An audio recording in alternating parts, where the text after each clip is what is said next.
Welcome to Brain Rules for Educators, the cognitive neuroscience of learning, how memory works by John Medina, which is me. This video series is all about memory, and I begin with a story about a centenarian. He was once asked on live television what it was like to be 100 years old. Cheerfully, he answered the interviewer, "Well, my memory is not as good as it used to be." Then he turned directly to the camera and with a twinkle in his eye said, "And also, my memory is not as good as it used to be." You can hear the TV interview crew cracking up in the background.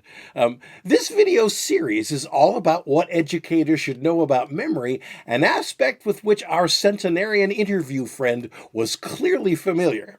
And we begin, as ever, with some myth busting. Many people have misconceptions about how memory works, and the reason is our systems function so seamlessly it can mask what's actually going on. That has deep implications for how we should teach people.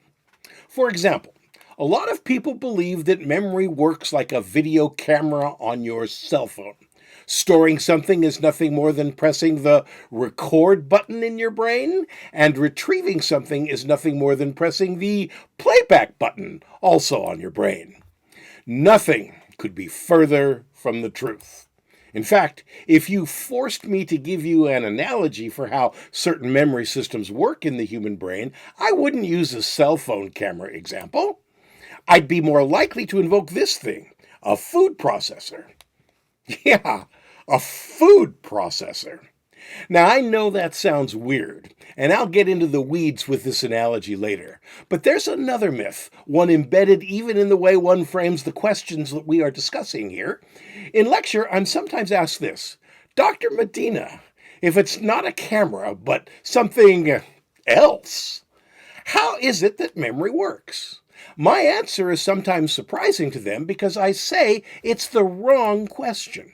It's not how does human memory work?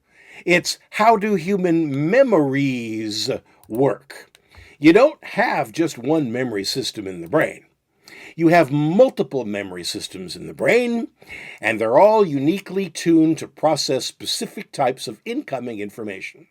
For example, remembering how to ride a bicycle is very different from remembering that Thomas Jefferson was the third president of the United States. And both of those are different from remembering that if you put your hand on a hot stove, it's likely to get burnt. We have memory systems for things. We have memory systems for emotions. We have memory systems for episodes. And we're still in the process of discovering just how many memory systems we have. The most important thing to remember is that memory is not as simple as pointing and shooting with a cell phone.